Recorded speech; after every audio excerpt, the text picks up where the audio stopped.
नमस्कार, आपण पाहत आहात युवा शक्ती न्यूज, आवाज आपल्या हक्काचा। आज परली शहर के अंदर ऑल इंडिया मजलिस इत्तेहादुल मुस्लिमीन के जानिब से परली शहर में जो परली विधानसभा के मकसद से आज की ये पत्रकार परिषद ली जा रही है। कल औरंगाबाद के अंदर मराठवाड़ी के अध्यक्ष माजी खासदार इम्तियाज जलील साहब, इनके नेतृत्व के अंदर औरंगाबाद में एक बैठक हुई और बैठक के अंदर ऐसा फिक्स हो गया, तय हो गया कि बीड़, माजलगांव और परली विधानसभा ऑल इंडिया मजलिस इत्तेहादुल मुस्लिमीन MIM यहाँ पे अपना उम्मीदवार डालेगी और लड़ेगी। और उसी तहत मैंने यहाँ से अपना उम्मीदवारी का नाम अर्जी औरंगाबाद के अंदर इम्तियाज जलील साहब के नेतृत्व में मैंने मेरा वहाँ पे परचम दाखिल किया है और मैंने वहाँ परली विधानसभा के अंदर के लिए मैंने मेरा नामांकन पत्र पक्ष के लिए दाखिल किया। इसीलिए आज की ये पत्रकार परिषद यहाँ पे ली जा रही है। और आने वाले विधानसभा के लड़ने के ऊपर हमारा जो मकसद है परली शहर का जो वातावरण, जो आज का यहाँ का वातावरण इतना ख़राब हो चुका है, इसी मुद्दे पे ऑल इंडिया मजलिस इत्तेहादुल मुस्लिमीन यहाँ पे लड़ना इसलिए चाहती है कि यहाँ की गुंडागर्दी, यहाँ के बोगसगिरी, यहाँ की जो हुकुमशाही, इस चीज़ को ख़त्म करने के लिए ऑल इंडिया मजलिस इत्तेहादुल मुस्लिमीन यहाँ की विधानसभा लड़ना चाहती है। लेकिन हम लड़ना इस मुद्दे पे चाहते हैं, लड़ने का बोल के हमको लड़ना नहीं है, जीतने का बोल के हमको लड़ना है। तो हम यहाँ पे इतर समाज जैसा हमारे यहाँ पे जो वातावरण है, जो यहाँ का भयभीत वातावरण के हिसाब से हम यहाँ पे सभी समाज के लोगों के साथ बैठकर चर्चा कर उसमें जिस तरीके से हमको लड़ना है, तो चाहे कल हमारे पास कोई इतर समाज का भी उम्मीदवार आए तो हम उस उम्मीदवार को यहाँ पे ऑल इंडिया मजलिस के तहत हम उसको भी उतार सकते हैं। इस मुद्दे के ऊपर यहाँ की लड़ाई लड़ना है। और आपको सभी पत्रकारों का मैं तहे दिल से शुक्रिया अदा करता हूँ, इसलिए कि मुझ जैसे एक छोटे कार्यकर्ता के बुलाने पर आप सब यहाँ पे आकर हमारे इसको सम्मान देकर आज इस पत्रकार परिषद में ये किया। लेकिन हम आपको एक बात बताना चाहते हैं कि सामान्य लोगों के यहाँ पे जगना मुश्किल है। आज परली शहर के अंदर व्यापारी संघ पूरा ख़त्म हो चुका है। जिस तरीके से परली शहर कुछ सालों से पहले जो परली शहर का माहौल था वो आज नहीं रहा। आज परली शहर के अंदर कई व्यापारी यहाँ से जा चुके हैं, परली छोड़कर अपना बिजनेस बंद कर चुके हैं, क्योंकि यहाँ की हुकुमशाही, यहाँ की दादागिरी, इसको ख़त्म करने के लिए हम यहाँ पे लड़ना चाहते हैं।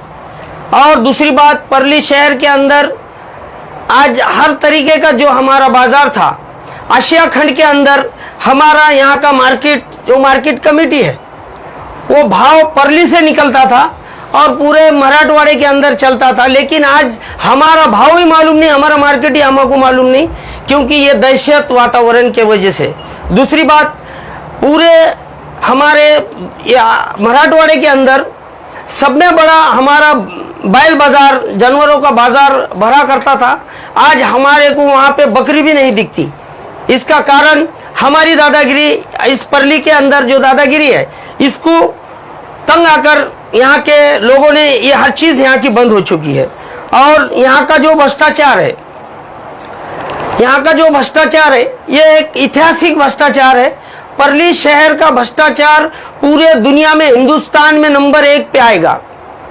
जिस तरीके का परली शहर का डेवलपमेंट होना था, जिस तरीके से महाराष्ट्र गवर्नमेंट ने यहाँ पे निधि दी थी, लेकिन वो कहीं नहीं लगी। ये कई बार हमने इसका आंदोलन किया, इसके ऊपर हमने आवाज उठाई, लेकिन आज यहाँ पे परली शहर के अंदर हमारे यहाँ के नेता, यहाँ के जो पॉलिटिकल है, सत्ता में है, ये लोग ये बताते हैं कि परली को हमने डेवलप किया। दोस्तों, तो मैं आप इस चैनल के माध्यम से, पत्रकारों के इस माध्यम से मैं पब्लिक को ये बताना चाहता हूं कि एक इस 3 स्कीम की फंडिंग जब आती है तो एक स्कीम में काम होता है परली का। ये हमारा दुर्दैव है।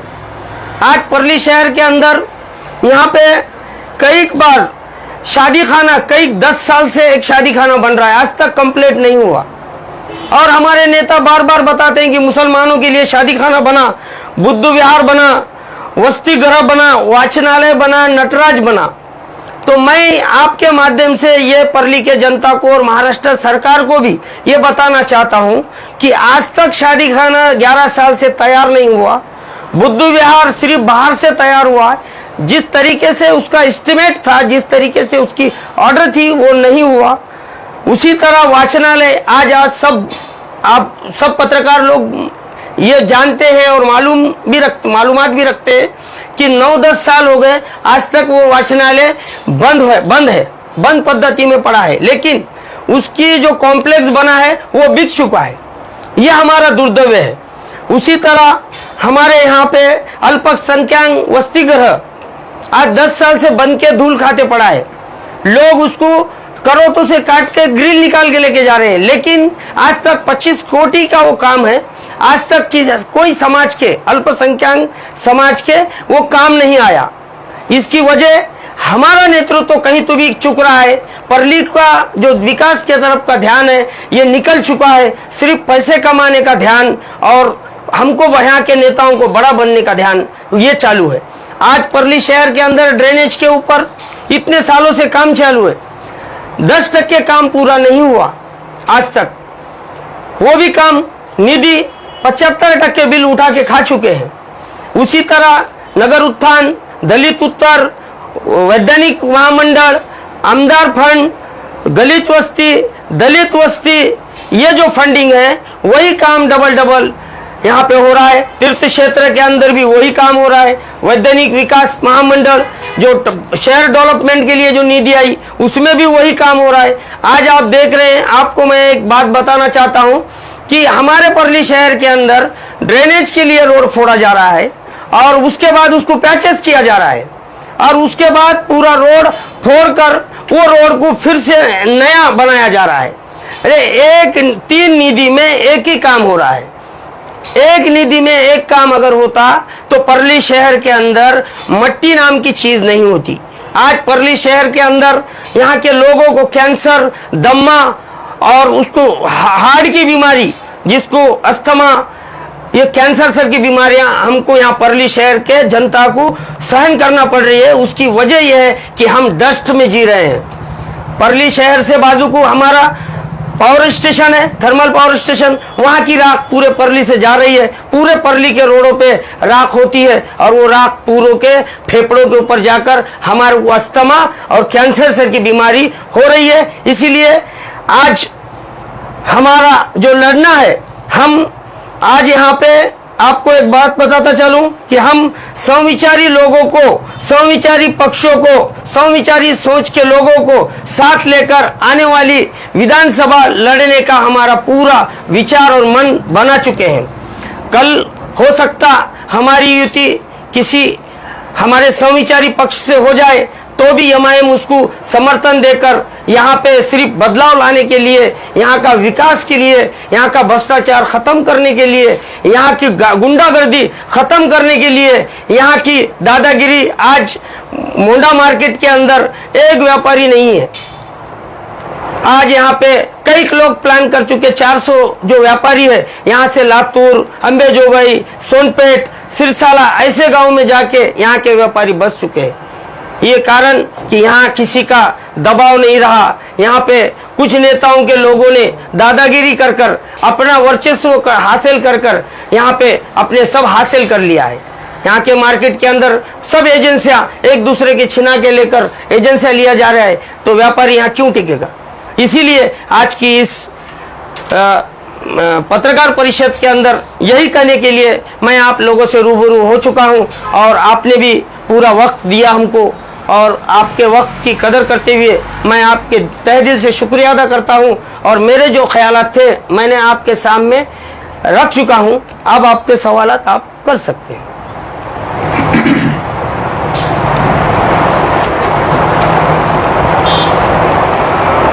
क्या एमआईएम पूरे जिले के सभी जगहों पर अपने एमआईएम कल हमारे सदर इम्तियाज जलील साहब, माजी खासदार इम्तियाज जलील साहब ने हमको इसके पहले भी औरंगाबाद में मीटिंग हो चुकी थी, तो बैरिस्टर असदुद्दीन अवीसी साहब जो हमारे राष्ट्रीय अध्यक्ष है, इन्होंने हमारा प्रस्ताव लिया था। लेकिन लड़ना हमारा मकसद नहीं है, जीतना हमारा मकसद है। इसीलिए जहाँ पे हमारी ताकत है, जहाँ पे हमारी समझो लड़ने की क़ुव्वत है, वहीं लड़ने का हमको आदेश दे चुके थे हमारे सदर बैरिस्टर असदुद्दीन अवीसी साहब, और इम्तियाज जलील साहब ने भी उस पर ही बताया कि जहाँ हमारी ताकत है वहीं हम कोशिश करेंगे। तो जैसा हमारी ताकत बीड़, माजलगांव और परली शहर में है, तो हमने ये तीनों ही जगहों पे हमने ऐसा दिल बनाया कि हम यहाँ पे लड़ेंगे। लेकिन परली शहर के अंदर लड़ना हमारा मकसद नहीं है, यहाँ पे जीतना हमारा मकसद है। इसीलिए अगर हो सकता आने वाले टाइम में हमारे पास मराठा समाज का अच्छा अगर कैंडिडेट आता है तो इंशाल्लाह हम ऑल इंडिया मजलिस इत्तेहादुल मुस्लिमीन का उनको समर्थन देकर और एक साथ लड़कर हम उसको कामयाब करने का और यहाँ पे जीतने का कोशिश करेंगे। अभी फिलहाल कितने पक्ष आपके साथ है? अभी तो नहीं है, हमने आह्वान किया संविचारी पक्ष जितने हैं, जैसा यहाँ पे संविचारी पक्ष बोले तो आज हमारे यहाँ पे वंचित बहुजन अघाड़ी है, हम है या दूसरे और हमारे जो साथीदार है जो हमारे साथ काम करते हैं, हर मुश्किलों में हर इसमें आंदोलन करते हैं, ऐसे लोगों के साथ हम कुछ दिन में बैठ के हम तय करेंगे और यहाँ पे लड़ने की एक साथ एक मूड बनाकर हम लड़ने की कोशिश करने वाले। शरीफ भाई, तुम्ही सांगितलं की परळीमध्ये अनेक व्यापारी व्यापार सोडून जात आहेत, काहींचा व्यापार हिसकावून घेतला जातोय आणि जी बाजारपेठ आहे जनावरांचा व्यापार असेल तो पूर्ण डबे चालला आहे। तर त्यासाठी एक तुम्ही नगरसेवक आहात आणि एमआयएमचे तुम्ही पदाधिकारी आहात, तर एक तुम्ही सुजान एक नागरिक म्हणून किंवा एमआयएमचे पदाधिकारी म्हणून आवाज उठवला का आणि तुम्ही जनमोर्चा परळीचा काढू शकला असता का? आम्ही ह्याच्या आधी एक आंदोलन केलता, त्या आंदोलनमध्ये आम्ही नगर परिषदला सुद्धा एक लेटर दिलता की जनावरांचा बाजार आमची नगर परिषद मार्फत चालत होता, तो म्हणजे जनावरांची एंट्री, जनावरांचा दाखला, तिथली साफसफाई वगैरे ते नगर परिषद करत होती। त्या संदर्भात ते जागा जी आहे तर मंदिर कमिटीने घेतल्यामुळं तिथली त्यांनी आपला असं लिहून दिलता आम्हाला की मंदिर कमिटीने ते पार्किंगची जी जागा आहे ते नगर परिषदनी मंदिर कमिटीने हस्तगत करून घेतलेली आहे, त्याच्यामुळे ते आम्ही कॅन्सल केलं। तर आम्ही ते जागा उपलब्ध करून कुठेतरी द्या आणि जनावरांचा बाजार जो परळी शहरामध्ये मोठ्या प्रमाणात जनावरांचा बाजार होत होता ते आज होत नाही, तर ते तेव्हा आम्हाला लेखी दिलतं त्यांनी की आम्ही ते करू, पण त्यांनी केलेलं नाही। मग आपल्या पक्षाच्या वतीनं तुम्ही एखादा कलेक्टर ऑफिसला असेल, तहसीलला असेल, एखादा जनमोर्चा काढायला हवा होता असं वाटतंय तुम्हाला? हो, वाटते ना, बरोबर, पण आम्ही काढला नाही, पण आम्ही लेखी पत्र दिलता, त्याचं आम्हाला काही उत्तर भेटलेलं नाही।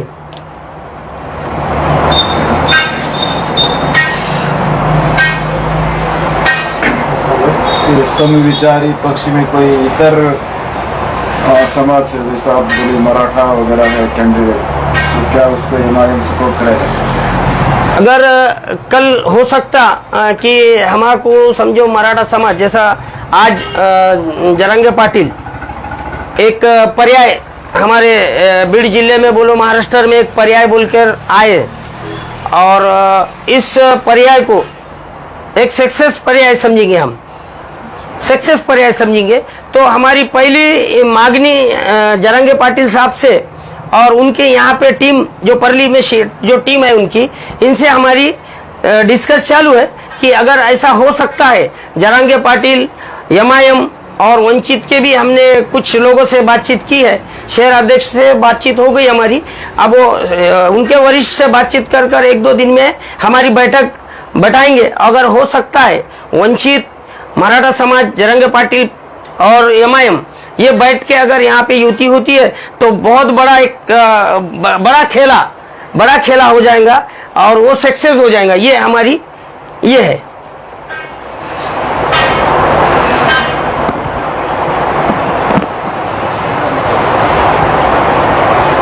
ऑलरेडी यहाँ पर बहुत सारे कैंडिडेट खड़े रहे हैं, उसमें और आप भी अगर ऐड होते हैं तो आपको नहीं लगता कि जो सत्ता पक्ष में अभी लोग हैं तो उनके लिए जीतने के मौका मिल जाएगा? सत्ता पक्ष में अभी जो कैंडिडेट है, सत्ता पक्ष में बीजेपी अटैचमेंट कैंडिडेट है।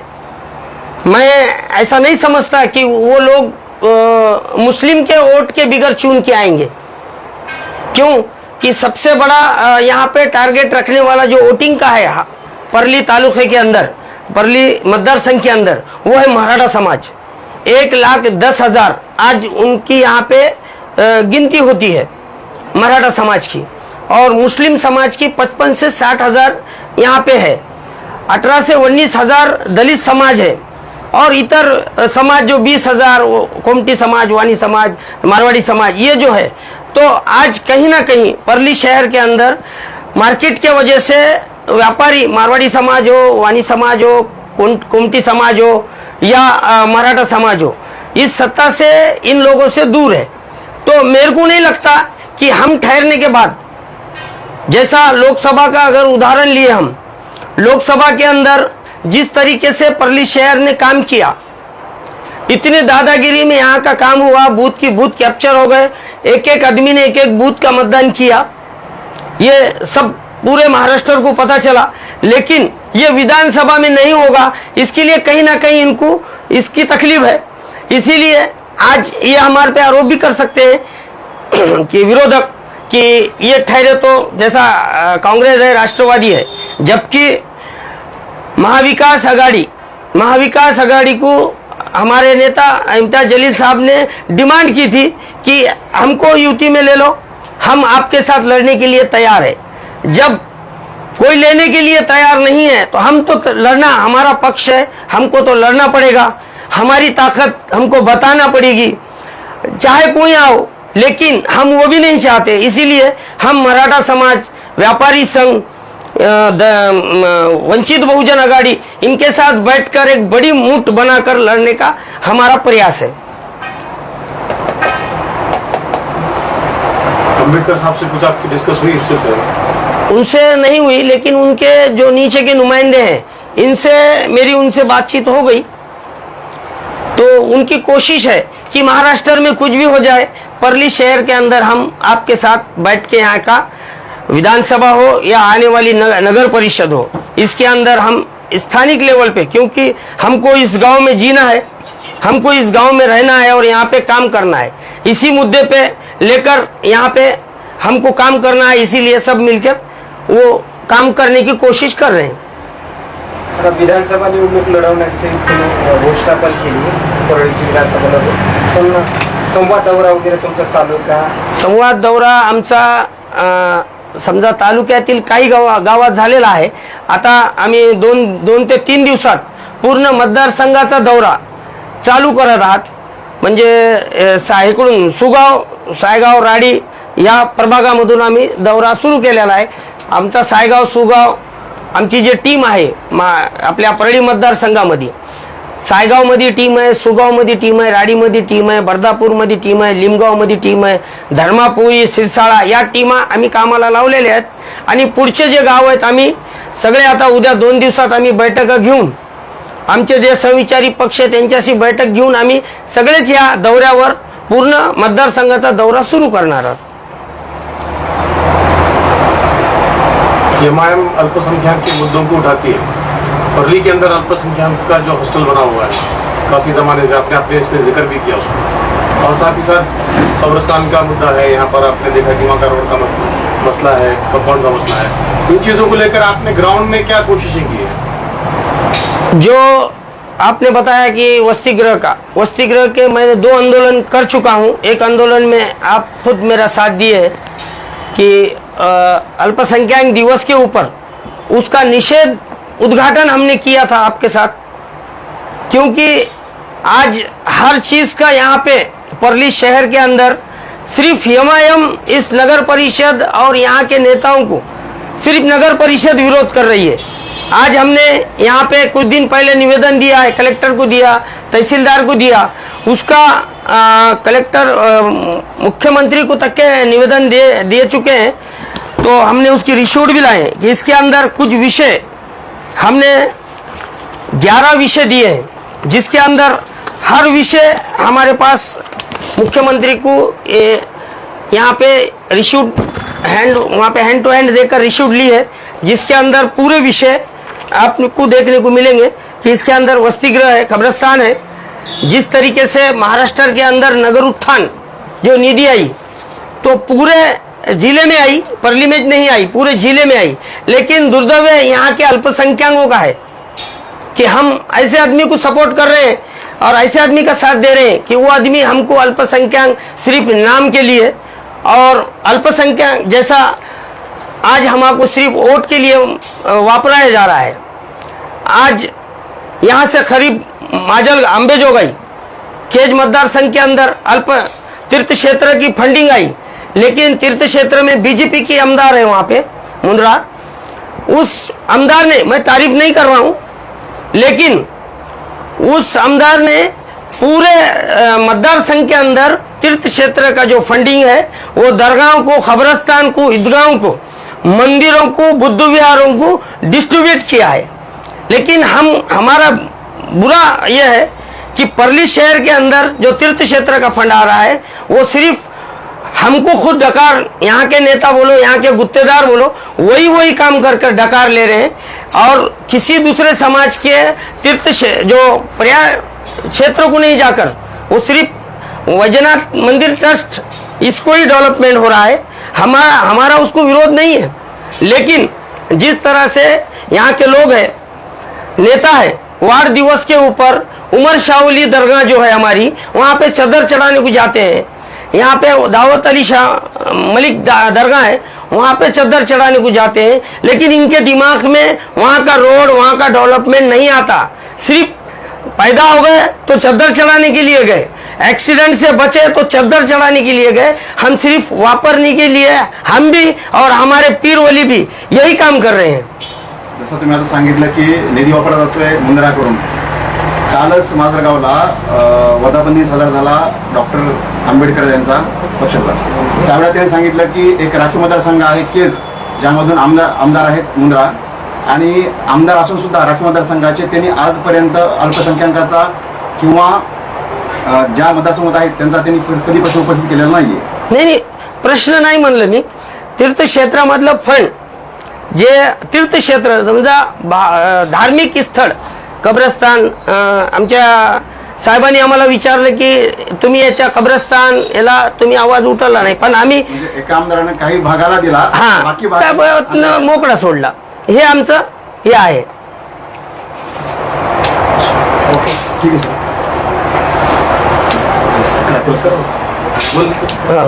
आज यहाँ पे पत्रकार परिषद हुई और मैं सभी पत्रकारों लोगों का मैं तहे दिल से शुक्रिया अदा करता हूँ, और सभी ने बहुत अच्छे तरीके से यहाँ पे आकर इस पत्रकार परिषद को कामयाब किया। मैं सभी का तहे दिल से Subscribe now and press the bell icon. Never miss an update.